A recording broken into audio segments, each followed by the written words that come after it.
बिस्मिल्लाहिर्रहमानिर्रहीम। नाज़रीन, मैं हूं जावेद बलोच। उम्मीद है आप लोग खैरियत से होंगे। मुल्क भर में बारिशें शुरू हो चुकी हैं और अर्बन फ्लडिंग की भी जो है वो पेशन गोई है। अलर्ट जारी किया जा रहा है। आपके इल्म में है कि केपी के अंदर जो है वो काफ़ी तबाही फैली है। सैलाबी रेलों ने काफ़ी तबाही फैलाई है। 14 से ज़ायद अफराद जो है वो जहाँ बाको हैं। कई गाड़ियाँ फंस गई और कई गाड़ियों से लोगों को निकाला गया, लेकिन अब भी इतलात ये हैं कि मुख्तलिफ़ इलाकों में ये गाड़ियाँ सैलाबी रेलों में फंसी हुई हैं।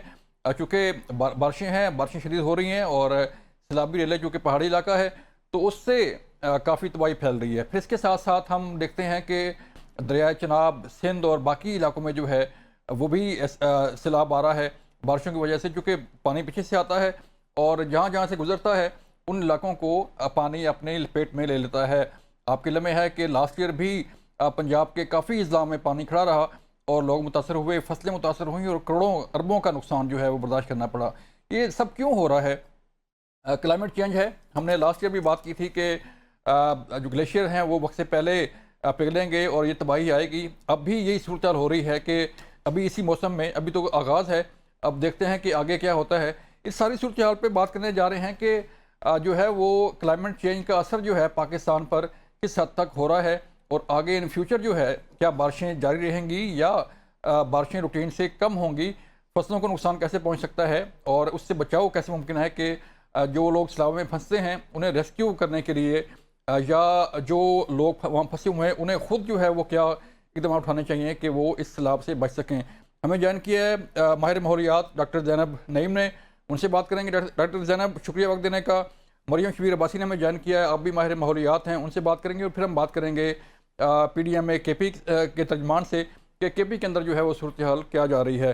डॉक्टर ज़ैनब, आप फरमाइएगा, लास्ट ईयर भी आप मेरे प्रोग्राम में थी, यही दिन थे और हम क्लाइमेट चेंज पर बात कर रहे थे कि ये माहौलियात का असर जो है वो पाकिस्तान पर किस हद तक पड़ रहा है और अब भी ये जो बारिशें आ रही हैं, आप समझती हैं कि ये क्लाइमेट चेंज का ही असर है कि जितनी बारिशें होती हैं और फिर उससे जो है वो सैलाब आता है? देखिए, सैलाब कितना आएगा और कितना नहीं आएगा, ये ज़मीन पे जो मौजूद हमारी गवर्नेंस होती है वो डिटरमिन कर रही होती है। क्लाइमेट चेंज एक हकीकत है और ये इस आज की बात नहीं है, काफ़ी सालों से वार्निंग्स मिल रही हैं। पिछले साल और इस साल में सिर्फ़ एक फ़र्क है, पिछले साल मानसून जल्दी शुरू हुई थी वक़्त से पहले और इस साल एल नीनो की वज़ह से जो है वो ज़रा देर से शुरुआत हुई है। हम्म। लेकिन जो हम ग्राउंड पे तबाही देख रहे हैं वो उसी तरह की है मोर और लेस जो पिछले साल देखी थी। अगर हम अभी भी वही बातें दोहरा रहे हैं कि जी। क्यों फ्लड प्लेन पे एन्क्रोचमेंट नहीं रोकी गई, क्यों जंगलात की कटाई पर वो गवर्नेंस को स्ट्रेंथन नहीं किया गया, हम्म। क्यों ग्लेशियर्स को रेगुलेट नहीं किया गया, क्यों कम्युनिटी के नॉलेज के साथ उस लोकल साइंस को मिला के पॉलिसी एक्शन प्लान्स नहीं बनाए गए, क्यों प्रोग्रेस के इंडिकेटर्स नहीं बनाए गए, मुख्तलिफ इदारों के जो कि लाइन डिपार्टमेंट्स हैं जिनका काम है एनफोर्स करना, क्यों मानसून से 1 दिन पहले हमें सारी मीटिंग्स करनी याद आती हैं और हम्म। कमिटीज़ फिर बन जाती हैं। तो फिर इसका मतलब है कि हम वहीं खड़े हैं जहाँ से आज से कुछ साल पहले 22 में थे या उससे पहले 10-11 में थे, कोई तब्दीली ख़ास नहीं आई। हम्म।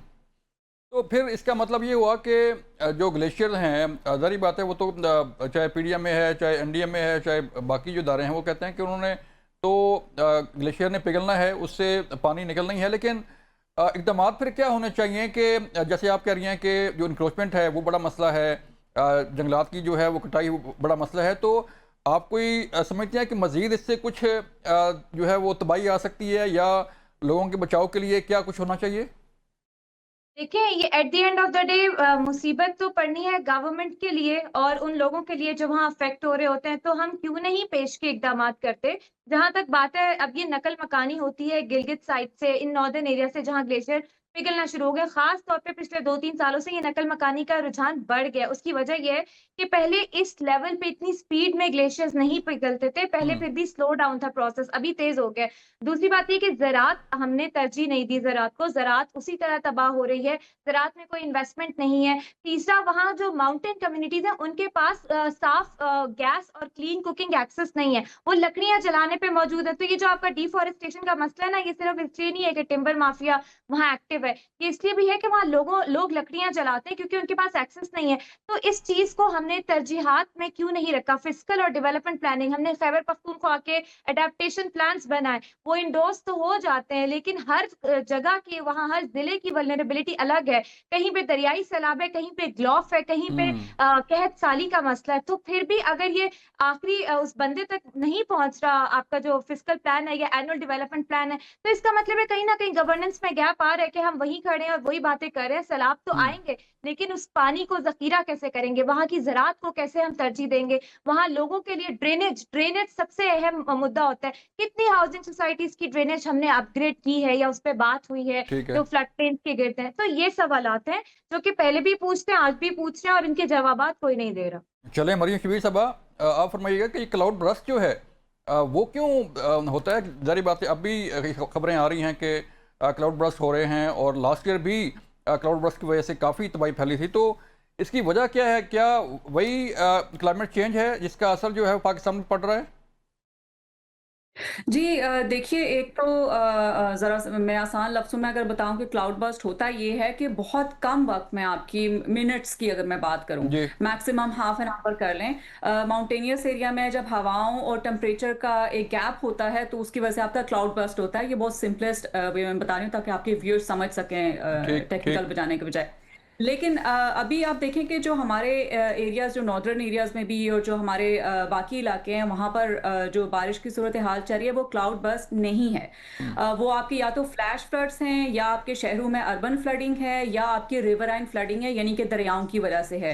और उसमें फ्लैश फ्लड में होता ये है कि आपकी हम घंटों की बात करते हैं कि जी। कंटिन्यूसली घंटों में आपकी इतनी ज़्यादा बारिश होती है कि आपके जो इलाके होते हैं उनकी बारिश संभालना मुश्किल हो जाती है। तो हम्म। थोड़ा सा हमें ये जो सोशल मीडिया पे भी ये जो मिस इन्फॉर्मेशन चल रही होती है या पैनिक क्रिएट करने की कोशिश डिफरेंट यूजर्स कर रहे होते हैं, हमें उसको अवॉइड करना चाहिए। बहरहाल आप ये देखें कि जो क्लाउड बर्स्ट जो पिछले साल कुछ इलाकों में हमारे ज़्यादातर ये माउंटेनियस एरिया में आपको देखने को मिलते हैं एयर प्रेशर की वजह से और माउंटेनियस एरियाज की वजह से, जी। तो वो आपके जो है वो उसको मॉनिटर करने की हमारे पास टेक्नोलॉजी अभी तक मौजूद पाकिस्तान के पास नहीं है। हम्म। लेकिन जो चीज़ हम कर सकते हैं वो ये है कि आप देखें कि जो हमारे पास पॉलिसीज़ और प्लान्स होते हैं उनकी इम्प्लीमेंटेशन करना बड़ा ज़रूरी है। आप देखें कि 2025 के जब सैलाब आए थे तो प्राइम मिनिस्टर साहब ने जो है वो हमारे क्लाइमेट चेंज मिनिस्टर जो हैं इस्लामाबाद में मुसद्दिक मलिक साहब, उनको कहा था कि आप निकलें, दौरा करके आएँ और जो इल्लीगल तजावुज़ात हैं उनको आप जो है वो उनकी मॉनिटरिंग करके आएँ, दरियाओं के इर्द-गिर्द ख़ास तौर पर हैं। हम्म। तो वो उस वक़्त गए और उसको ऑर्डर भी दिया गया था कि उस पे कोई काम करें, लेकिन हम देख ये रहे हैं कि जब भी इल्लीगल तजावुज़ात की बात आती है तो हमें एक तरह का जो है वो क्लाइमेट इनजस्टिस देखने को मिलता है। उसमें होता ये है कि जो आपकी गरीब आबादियाँ हैं, उनको जो है वो इंक्रोचमेंट के नाम पे, जो कि बहरहाल इंक्रोच हुई होती है वो भी जगह, जी। उनको जो है वो उनकी प्लान्ड रिलोकेशन नहीं की जाती है, उनको एक अल्टरनेट जगह प्रोवाइड नहीं की जाती, उनके जो सालों की कमाई होती है उससे आप उनके घर तोड़ दिए जाते हैं। लेकिन साथ ही साथ हम ये देखते हैं कि जो एलीट हाउसिंग सोसाइटीज़ हैं, जो कि अर्बन फ्लडिंग का सबब बन रही हैं वो भी, उनको कुछ भी नहीं कहा जाता। तो एक बहुत आपको ह्यूज गैप नज़र आता है। हम्म। जहाँ तक बात है कि अर्ली वार्निंग्स हमारे पास जो आती हैं, कई सालों से हमारे पास हमारे इंस्टीट्यूट मौजूद हैं, जो आपको अर्ली वार्निंग्स देते हैं कि आपका सैलाब आएगा। हम्म। तो हम तैयारी क्यों नहीं करते? अब देखें कि हमारी हमेशा रिएक्शनरी मेजर्स होती हैं। आप चाइना की अगर आप मिसाल लें, रिसेंटली ये जो टाइफून बावी था, इसमें चाइना की बेस्ट एग्जांपल थी कि उन्होंने किस तरह से अर्ली वार्निंग को बहुत सीरियसली लिया और हम्म। मिलियंस ऑफ लोग थे, उनको प्लान करके रिलोकेट किया और जानी नुकसान आपको चाइना में देखने को नहीं मिला। बहरहाल तूफान बहुत तेज था, उसकी स्पीड थी, तो आपको इंफ्रास्ट्रक्चर और और तरह के जो डैमेज थे वो आपको देखने को मिले, लेकिन एटलीस्ट जानी नुकसान नहीं हुआ था। तो हम्म। इसी तरह से हमारे यहाँ फोरकास्ट टाइमली आ जाती होती है, तो हम प्लान रीलोकेशन लोगों की नहीं करते। हम जो अर्ली वार्निंग सिस्टम हमारे पास है, उसकी जो अर्ली वार्निंग है वो हर शहरी तक, हर देहात तक नहीं आपकी पहुंचती है, उसको इम्प्रूव करने की जरूरत है। हमारे यहाँ जो प्लान बनाए जाते हैं उसमें कोऑर्डिनेशन का मरियम बहुत बड़ा मरियम गैप। आप ये समझती हैं कि जो हमारा अर्ली वार्निंग सिस्टम है वो ठीक है, वो ठीक काम कर रहा है, लोगों को जो है वो ठीक इत्तला मिलती है? जी देखिए, अगर शहरी सतह तक देखें, जो पढ़े लिखे लोग हैं जिनके पास इंटरनेट है, उनका एक्सेस है, वो तो इस पे काम कर सकते हैं, वो एक्सेस करके इन्फॉर्मेशन ले सकते हैं, मीडिया पे भी आ रही होती है, अखबारों में भी आ रही होती है। हुँ, साइंटिफिकली हमारे पास काफ़ी एक्यूरेट वार्निंग और टाइमली आ जाती है, अर्ली वार्निंग की अगर मैं बात करूँ, लेकिन उसको जो वल्नरेबल कम्युनिटीज़ हैं उन तक वो वार्निंग नहीं पहुँच पाती है। मिसाल के तौर पर अगर फ्लैश फ्लडिंग की या ग्लेशियल लेक आउटबर्स्ट फ्लड की फोरकास्ट है, हमारे पास अर्ली वार्निंग है, तो जो बगरोड में बैठा हुआ है एक वहाँ पर गिलगित बल्तिस्तान में बगरोड के इलाके में बैठा हुआ है, या दियामिर के इलाके में बैठा हुआ है, बहुत सारे ऐसे ज्योग्राफिकली डिफिकल्ट एरियाज होते हैं जहाँ इंटरनेट एक्सेस तो दूर की बात, आपके पास टेलीफोन नेटवर्क फ़ोन भी नहीं काम होता। नहीं करता। हुँ, तो वहां पर किस तरह से आप कम्युनिकेट करेंगे, और उसमें सबसे बेस्ट आपका होता है सिटीजन साइंस का कॉन्सेप्ट जिसको हम बोलते हैं। उसमें यही होता है कि आप सेल्यूलर ये जो सैटेलाइट फोन होते हैं उसके जरिए आप कम्युनिटीज को वो प्रोवाइड करें, टाइमली उनको कॉल्स के ज़रिए जो है वो बताएं कि आपके यहाँ पे अर्ली वार्निंग आएगी, और वो फिर बाकी कम्युनिटीज़ को इन्फॉर्म करें ताकि वहाँ से प्लान रीलोकेशन हो सके। लेकिन प्लान रीलोकेशन में जो तैयारी हमारी होती है उसमें टेम्पोररी शेल्टर्स कहाँ बनाए गए हैं ये जी, इन्फॉर्मेशन लोगों के पास है। मुझे तो नहीं मालूम कि अगर गिलगित बल्तिस्तान में आ रहा है, खैबर पख्तूनख्वा में सैलाब आ रहा है, तो रिस्पेक्टिव गवर्नमेंट्स और एडमिनिस्ट्रेशन ने कौन सी जगह ऐसी रखी हुई हैं जहाँ पर लोग जाके शेल्टर लें, चाहे वो हीट वेव की फॉर्म है, फ्लडिंग की फॉर्म है, कोई भी आपका डिजास्टर आ रही है। ये इन्फॉर्मेशन बिल्कुल नहीं होती है, या तो आपके होते ही नहीं है शेल्टर्स।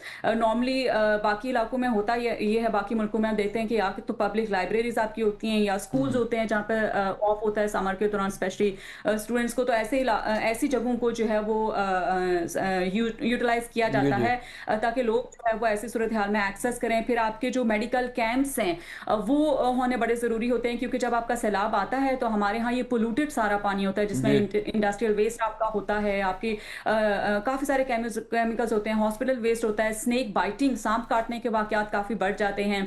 तो ऐसे में लोगों का, खासतौर पर जो प्रेग्नेंट खवातीन और बच्चे होते हैं, उनके लिए ये बड़ा ज़रूरी है कि उनको ये इन्फॉर्मेशन हो कि कहाँ कहाँ मेडिकल कैंप हैं, कहाँ वो जाके एक्सेस कर सकते हैं।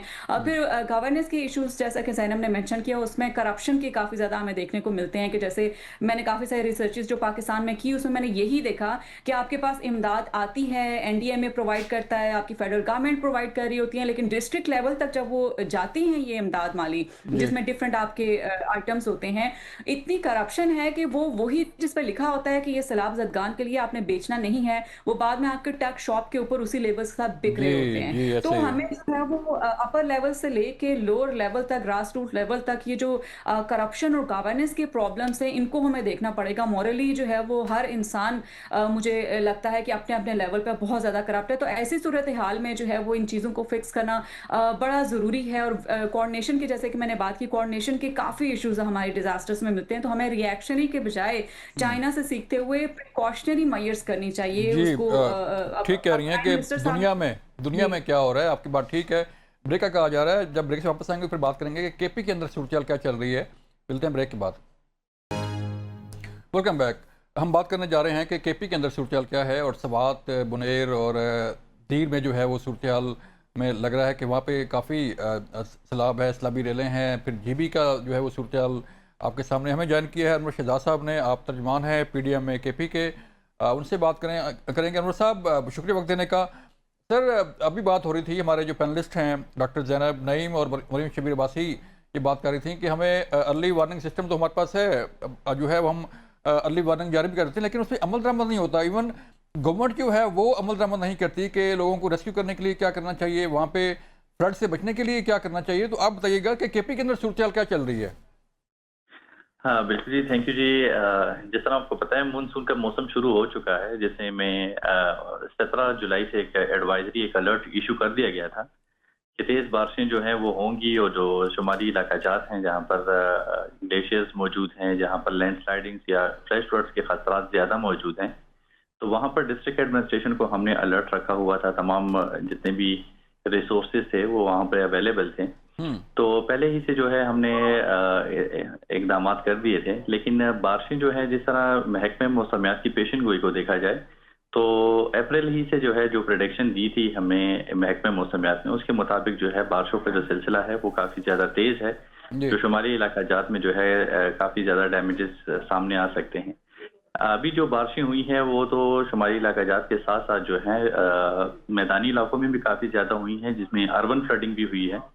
और फ्लैश फ्लड भी जो है काफी ज्यादा देखने को मिले हैं, जिससे काफी ज्यादा डैमेजेस हुए हैं।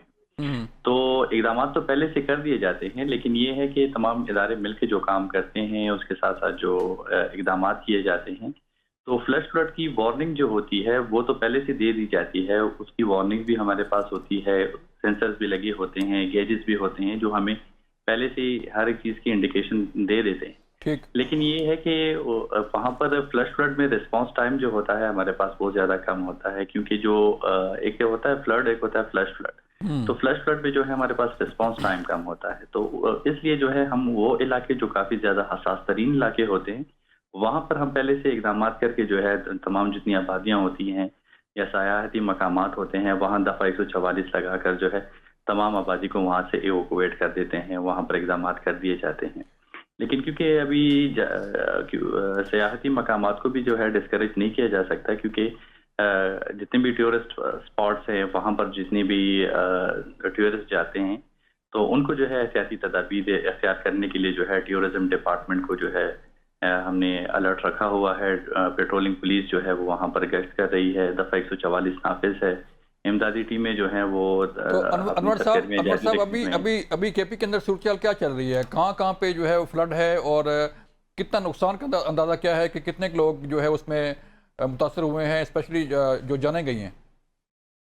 देखिए जी, खैबर पख्तूनख्वा में अगर देखा जाए तो जो 19 जुलाई से जो बारिशें हुई हैं तो रिपोर्ट के मुताबिक अब तक जो है 12 अफराद जो हैं वो जान बहक हो चुके हैं और 18 अफराद ऐसे हैं जो जख्मी हैं। ठीक है। इसके साथ साथ जो है काफी ज्यादा रोड्स और जो रास्ता पुल्स हैं उनको भी काफी ज्यादा नुकसान पहुंचा है, घरों को काफी ज्यादा नुकसान पहुंचा है, जिसमें हमारे पास दीर है, कोरम है, खैबर का जिला है, इस तरह दीर अपर, दीर लोअर है, स्वाद है, मानसेरा है। ये इलाके ऐसे हैं जहां पर फ्लश फ्लड की वजह से दीवारों और छतें गिरने से काफी ज्यादा नुकसान सामने आए हैं। तो ये जो सिलसिला है बारिशों का ये 23 जुलाई तक जारी रहेगा, जिसके लिए जो है पहले ही से इकदाम कर दिए गए हैं। लेकिन ये है कि जो ऐसे स्पॉट्स हैं जो काफी ज्यादा हसास तरीन हैं, तो जो अलर्ट इशू होते हैं वो ये होते हैं ताकि जो है ये कौन से हैं सर? हसास मकामात कौन कौन से हैं? अच्छा, हमारे पास हसास तरीन अजला जो हैं वो चतराल अपर है, चतराल लोअर है, दीर अपर है, दीर लोअर है, स्वाद है, मानसेरा है, कोहिस्तान अपर है, कोहिस्तान लोअर है। ये हसास तरीन अजला हैं जिसमें लैंड स्लाइडिंग के साथ साथ जो है फ्लश फ्लड का काफी ज्यादा खदशा होता है, क्योंकि ये ग्लेशिएटेड इलाके भी हैं जिसमें ग्लेशियर्स के पिघलने से जो है फ्लश फ्लड का खदशा काफी ज्यादा रहता है। तो जो मालाकंड डिवीजन है हमारे पास, यहाँ पर ग्लेशियर्स काफी ज्यादा तादाद में मौजूद हैं। तो क्योंकि टेम्परेचर भी राइज रहता है और इस तरह की अगर तेज बारिशें भी होती हैं तो उसकी वजह से जो है बर्फ के पिघलने का जो सिलसिला है वो काफी ज्यादा तेज हो जाता है, जिसकी वजह से जो है फ्लश फ्लड जैसी सूरत हाल सामने आ सकती है। तो मालाकंड डिवीजन जो है हमारे पास, जिसमें चतराल अपर आता है, चतराल लोअर आता है, दीर अपर है, दीर लोअर है, स्वाद का इलाका है, तो ये इलाके ऐसे हैं जो काफी ज्यादा हसास तरीन हैं। अनवर साहब आप हमारे साथ रहिए सर, आप हमारे साथ रहिए। डॉक्टर जैनब आप बताइएगा कि आपने बात सुनी अभी अनवर शहजाद साहब की, ये तर्जमान है PDM में KP के, वो कह रहे हैं कि हमने अर्ली वार्निंग भी दे दी, 144 भी नाफज कर दी और टूरिस्ट को निकालने के लिए भी इकदाम किए जाए, लेकिन ऑन ग्राउंड जो है वो चीज़ें हमें नज़र नहीं आती, जिससे नुकसान काफ़ी होता है। हम रोज़ खबरें सुनते हैं कि इतने टूरिस्ट जो है फंस गए, इतनी गाड़ियाँ फंस गई, इतने घर जो है वो बह गए। वजह क्या है इसकी? फिर इकदाम कहाँ जाते हैं? देखिए, इसमें पिछले साल भी दरियाए सवात पे टूरिस्ट का वाकया हुआ था, इस साल फिर वाकया हो गया। बात यह है कि टूरिस्ट को क्यों अलाउ किया जाता है कि वो उस पानी में, दरिया के पानी में बोटिंग करें या राफ्टिंग करें जिसमें फ्लैश फ्लड का खदशा मौजूद है। इसके अलावा जहाँ पे ग्लोव का खदशा मौजूद है वहां तक टूरिस्ट को जाने ही क्यों दिया जाए? ठीक है, अर्ली वार्निंग दे दी गई कि टूरिस्ट एहतियात बरते, लेकिन जब आपको जाने बचानी होती है ना, तो आप ये नहीं देखते कि आपको रेवेन्यू कितना आएगा टूरिस्ट के आने से। आप ये देखते हैं कि आपको जान जाने से ज्यादा नुकसान है, इसलिए जानों को बचाने के लिए आप उनको वहां जाने नहीं दे सकते। तो अभी महकमा मौसमियात की वार्निंग्स बहुत इंप्रूव हुई है। अर्ली वार्निंग सिस्टम में पिछले 2 सालों में थोड़ी बहुत इंप्रूवमेंट हमने देखी है और जो मैसेजिंग आ रही है वो भी अच्छी है, लेकिन जब टूरिस्ट बिहेवियर में वो चीज नहीं ट्रांसलेट हो रही तो इसका मतलब ये है कि आपको कुछ इन्फोर्समेंट करना होता है, क्लाइमेट प्रोटोकॉल्स इंश्योर करने होते हैं वहां पे लोगों के लिए जरिया मौज। आप ऑल्टरनेट पे देखते हैं कि वहां कम्युनिटीज किस तरह से ग्लेशियर्स को प्रोटेक्ट करके, किस तरह दरियाओं को से जंगल को ना काट के किस तरह से उनको इंसेंटिव दिया जा सकता है ताकि वहां की जो माहौल है उसको बेहतर रखा जा सके। ज़ाहिर है माउंटेन कम्युनिटीज़ उनके मसाइल और तरह के होते हैं, तो इसलिए गवर्नमेंट इस किस्म के इनिशिएटिव्स ले सकती है जिसमें बेहतरी देखी जा सके। इसके अलावा टिम्बर माफिया को कंट्रोल करने के लिए पिछले साल भी हुआ था कुछ, आई डोंट नो उस कमेटी का क्या नतीजा निकला, मुझे आइडिया नहीं है। लेकिन आप वहां पे रोकथाम करते हैं, जहां कम्युनिटीज लकड़ियां काटती हैं उन तक आप कैसे एक्सेस दे सकते हैं क्लीन कुकिंग की। ये सारे कुछ टारगेट्स होते हैं कि इतने जी सालों में हम ये अचीव करेंगे, इतने सालों में यहाँ टेम्परेचर बढ़ जाएगा, तो उस टेम्परेचर को कम करने के लिए हम कौन कौन से मेजर्स लेंगे, फ्लड प्लेन पे किस किस्म की मखसूस जो है वो शजरकारी मुहिम होनी चाहिए। बेहंगम शजरकारी मुहिम का भी नुकसान होता है, फायदा नहीं होता। ये सारी चीजें होती हैं। अब जैसे अताबाद झील बनी, वहां पे अव्वल तो आपको रेस्टोरेंट्स को कंस्ट्रक्शन करना, होटल्स की कंस्ट्रक्शन अलाउड ही नहीं होनी चाहिए थी, क्योंकि वो लैंडस्लाइड के बाद एक झील बनी जी थी, जी वो एरिया इस तरह का ससेप्टेबल था। वहां पे हम अलाउ कर देते हैं कि टूरिज्म होगा तो चले लोग आए और वहां पे रहें, कुछ वो जब होगा तो देखेंगे। तो ये चीजें जी ऐसे नहीं होती, जी ये प्रॉपर प्लानिंग होती है जो मुझे एटलीस्ट नजर नहीं नज़र नहीं आ रही। मरियम शबीर, आपने बात की चाइना की, और बाकी भी मुल्कों में हम देखते हैं सैलाब आता है, जारी बात है बारिश आती है तो सैलाब की सूरत पैदा होती है, लेकिन फ़र्क क्या है पाकिस्तान के हालात में और बाहर की दुनिया जो है जैसे कंट्रोल करती है फ्लड को या उससे निपटती है, तो कहाँ पे गैप है, क्या होना चाहिए? ट्रेनिंग नहीं है हमारे पास, जो है वो इक्विपमेंट नहीं है, जो है वो क्या मसाइल क्या हमारे? जी, देखिए मुझे लगता है कि जो मेजर प्रॉब्लम मेरी नज़र में है वो आपका पॉलिटिकल विल जो है उसकी कमी है। क्योंकि बहुत सारी चीज़ें ऐसी हैं जिसमें आपको फंडिंग रिक्वायर्ड होती है, जिसको हम क्लाइमेट फाइनेंस कह रहे हैं, लेकिन बहुत सारी चीज़ें ऐसी होती हैं जिसमें आपको बहुत फंड्स नहीं चाहिए। जी आपके पास अगर गवर्नेंस स्ट्रक्चर बेहतर है, आपके पास पॉलिटिकल विल है, तो आप उसको बेहतर कर सकते हैं। मिसाल के तौर पर डिफॉरेस्टेशन रेट पाकिस्तान का पूरे एशिया में सबसे ज़्यादा है। उसको रोकने के लिए जो हमारे पास पॉलिसीज़ हैं उनको इम्प्लीमेंट करना ज़रूरी है। हमारे पास फॉरेस्ट एक्ट है, उसको इम्प्लीमेंट करने के लिए आपकी ह्यूमन रिसोर्सेज चाहिए, फॉरेस्ट गार्ड्स आपके ज़्यादा चाहिए, उसके लिए क्या करना है। फिर इसी तरह जो आपकी पॉलिसीज़ जी हैं, चाहे वो क्लीन एयर पॉलिसी है, चाहे आपका पंजाब का विजन 2024 है, और बहुत सारी पॉलिसीज़ आपकी क्लाइमेट चेंज रिलेटेड भी हैं, clean air, clean water related है, उनको इम्प्लीमेंट करने की ज़रूरत है, उससे फ़ायदा होगा। लेकिन बहुत सारी चीज़ें ऐसी हैं जिसमें हमें मज़ीद प्लान्स डेवलप करने की ज़रूरत है। मिसाल के तौर पर बाकी मुल्कों और हम में एक फ़र्क तो ये है कि जो कचरे का निज़ाम है 1947 में पाकिस्तान बना था और आज तक हम वेस्ट मैनेजमेंट सिस्टम नहीं कर सके हैं। हम वेस्ट ना सेग्रीगेट करते हैं, ना उसको कलेक्शन का कोई मैकेनिज्म है हमारे पास, और ना ही उसको डिस्पोजल का कोई मैकेनिज्म है। डिस्पोजल में हम करते ये हैं कि जो ओपन लैंडफिल साइट्स हैं उनके ऊपर जो है वो हम कचरा जला देते हैं और मिक्स कचरा होता है। दरियाओं और समुद्रों में हम हॉस्पिटल वेस्ट फेंकते हैं। इंडस्ट्रीज हमारी जो उनका वेस्ट है, टैनरीज का वेस्ट है, केमिकल वेस्ट है, वो आपके झीलों और दरियाओं में फेंकते हैं, जिससे आपकी मछलियां मरती हैं। फिर बहुत सारे आपके गवर्नेंस रिलेटेड प्रॉब्लम्स इस तरह के हैं जिसमें आपके कुछ एलिमेंट्स ऐसे हैं, जैसे रावल लेक में जो जी है वो जहर छोड़ दिया जाता है, जिसकी वजह से आपका सूएज वेस्ट भी वहां पर होता है, जिसकी वजह से मछलियां जो है वो पिछले दिनों भी आपको देखने में आई कि वो मर गई। 2017 में भी ये हुआ, 18 में, 19 में, कई सालों से वहां होता जा रहा है, लेकिन कोई कुछ नहीं कर रहा। अभी आप रिसेंट एग्जाम्पल देखें,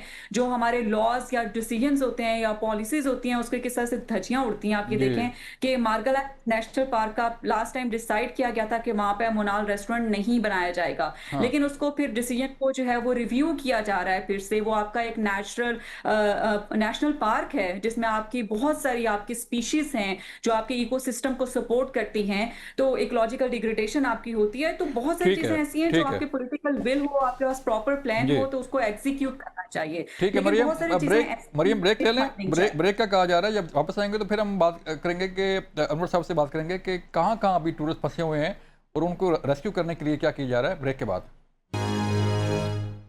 वेलकम बैक नाज़रीन। अनवर साहब, केपी टूरिस्ट एरिया है और हर दफ़ा हम देखते हैं कि टूरिस्ट की गाड़ियाँ फंसती हैं, टूरिस्ट जो है वो अपनी जानों से जाते हैं। आपने कहा कि वहाँ पे टूरिस्ट पुलिसिंग भी है, गाइड भी हमारे वहाँ पे फिर रहे हैं, 144 भी नाफिज है। तो अभी थोड़ा सा सूरत बताइएगा कि कहाँ कहाँ पे जो है वो टूरिस्ट मौजूद हैं, कितने टूरिस्ट मौजूद हैं वहाँ पे और उनकी क्या सूरत हाल है, कोई गाड़ियाँ फंसी हुई हैं अब तक? देखिए जी, अगर खैबर पख्तूनख्वा की बात करते हैं तो जो सियाहती मकामात हैं हमारे पास, तो पिछले दिन जो है इस तरह के वाक़यात सामने आए थे जहाँ पर टूरिस्ट फंसे हुए थे, जिनको जो है बर वक्त कार्रवाई करते हुए जो है वहाँ पर अल्टरनेट रास्ता मुहैया किया गया और वहाँ से जो है टूरिस्ट को जो है महफूज मकामात तक मुंतकिल कर दिया गया है। तो एज सच अभी तक जो है इस तरह की कोई दूसरी सिचुएशन क्रिएट नहीं हुई जिसमें सयाह जो हैं फंसे हुए हों।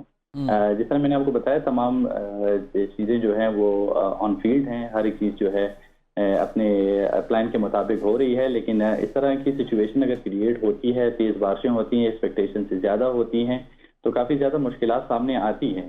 क्योंकि टूरिस्ट इस तरह होते हैं जो कि यहाँ पर अर्बन एरियाज में तो है ड्राइविंग तो कर लेते हैं, लेकिन जब उनको शुमारी इलाका जाना होता है तो वहाँ पर जो है उनकी ड्राइविंग करने थोड़ा सा मुश्किल हो जाता है। और फिर इस तरह की सिचुएशन में जहाँ पर फ्लश फ्लड को लैंड स्लाइडिंग का खदशा होता है तो काफ़ी ज़्यादा उनको वहाँ पर मुश्किलात पेश आती हैं। तो ऐसे सयाह जो ऊपर नॉर्दर्न एरियाज की जानिब जो सफ़र कर रहे हैं, तो उनको पहले ही से जो है मौसम के बारे में और जो अलर्ट्स इशू हुए हैं, एडवाइजरीज इशू हुई हैं, उनके बारे में जानकारी ले लेना चाहिए ताकि जो है आगे उनको जो है वो ख्याल करना चाहिए कि वो कहाँ पे जा रहे हैं और कैसे जा रहे हैं। डॉक्टर ज़ैनब, आप फरमाइएगा कि अभी ये जो सिंतास मुआहदा है हमारा, जारी बात है एक तरफा इंडिया ने सस्पेंड किया हुआ है और लास्ट टाइम भी कोई जब पानी छोड़ा गया तो इतला नहीं दी गई। अब भी कोई ऐसी इतलात हैं कि इंडिया जो है वो पानी छोड़ सकता है ताकि जो है वो नुकसान पहुँचाया जा सके हमें?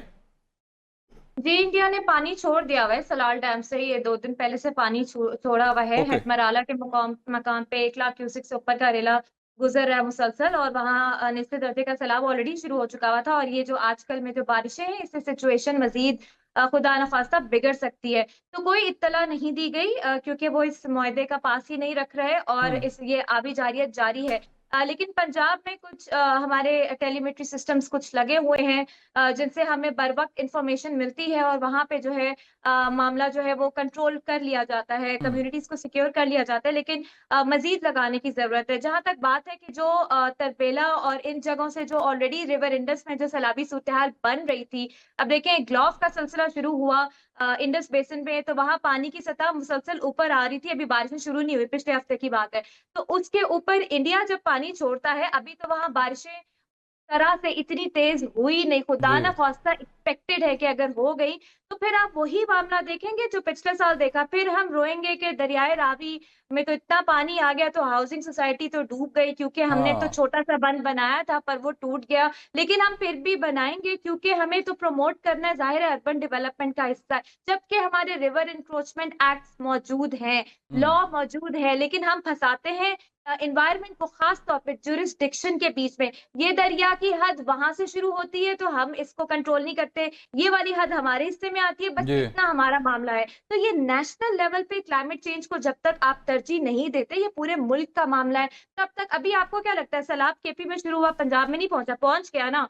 वहां से अब सिंध में नहीं जाएगा, बलोचिस्तान में कहत साली, वहां हालात बुरे हैं इस वक्त। तो बात यह कि पूरे मुल्क का मसला है, तो पूरे मुल्क में इसको ट्रेडिशनल सिक्योरिटी थ्रेट के तौर पे पानी देखें। अभी जारी थे, पिछले साल जंग हो गई, पानी फिर भी हमारे ट्रेडिशनल सिक्योरिटी का हिस्सा नहीं है। कोई नेशनल वाटर सिक्योरिटी प्लान, कोई स्ट्रैटेजी हमने बनाई ही नहीं क्योंकि तरजीहात नहीं है ना। हमें लगता है इकोनॉमी के नंबर्स हम बढ़ाते जाएं, जबकि इकोनॉमिक सर्वे रिपोर्ट में हम खुद ही कहते हैं कि सैलाबों की वजह से पिछले साल 822 बिलियन का नुकसान हो गया, तो जीडीपी अचीव नहीं हुआ जो हमने करना था। फिर भी हम उसको नहीं तरजीह दे रहे। तो फिर मसला ये है कि गवर्नेंस लेवल पे ना right people for the right job exist कर रहे हैं जिनको टेक्निकली अंडरस्टैंडिंग हो कि मामला ग्राउंड रियलिटी क्या है।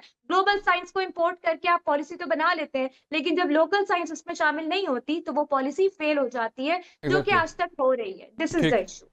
ठीक है मरियम शबीर, जैसे अभी नेशनल वाटर सिक्योरिटी पॉलिसी का जो है वो बात की गई, तो आप क्या समझती हैं कि क्या होना चाहिए, और स्पेशली जो भी मौसम चल रहा है, जो बारिशें आ रही हैं, जो पानी इंडिया से आ रहा है, क्या हो सकता है आने वाले दिनों में?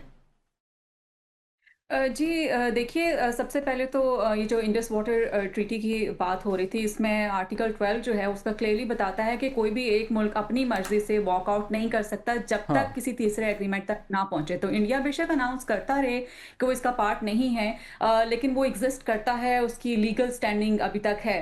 जहाँ तक बात है कि क्या किया जा सकता है, इसी इंडस ट्रीटी के साथ जो है वो हमने यही देखा कि आपकी जो क्रॉस बाउंड्री रिवर बेसन है, इसमें इंफॉर्मेशन शेयरिंग जो है वो एक बड़ा इंपॉर्टेंट एंगल है, लेकिन हाइड्रोटेलोमेट्री एक ऐसी चीज़ है, या GIS सिस्टम एक ऐसे होते हैं जिसके ज़रिए इंडिया अगर हमें ना भी बताए तो हम अपनी चीज़ें अपने एंड पे इम्प्रूव कर सकते हैं, ताकि हमें उन पर रिलाई ना करना पड़े। लेकिन ज़्यादा प्रॉब्लम हमारे पास हो ये रहा है कि इंडिया ने बहुत सारे रिजर्वायर्स, इवन जिन दरियाओं की एक्सेस कंप्लीटली पाकिस्तान के पास है और डिसीजंस भी पाकिस्तान के पास थे, उस उनकी ट्रिब्यूटरीज के ऊपर भी इंडिया जो है वो बहुत सारे रिजर्वायर्स बना रहा है। जैसे चिनाब की पर्टिकुलरली मैं बात करूं तो इंडिया ने इंडिया से जहां वो ओरिजिनेट होता है वहां पर उन्हें बहुत ज़्यादा जो है वो डैम्स बनाने के डिसीजंस लिए हुए हैं। कुछ जो है वो 2026 के आखिर में कंप्लीट हो रहे हैं और कुछ जो है वो 2027 और कुछ 2028, और बहुत तेज़ी के साथ उस पर काम शुरू है।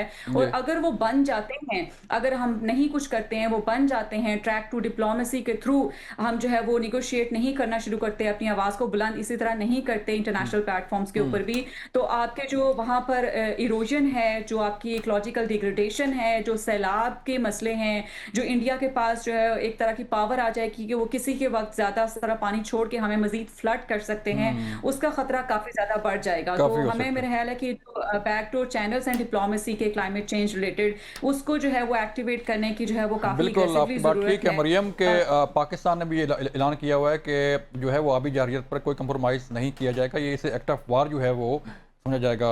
नाज़रीन, ये था आज का प्रोग्राम। आप सबका शुक्रिया, मुझे इजाज़त, अल्लाह हाफ़िज़।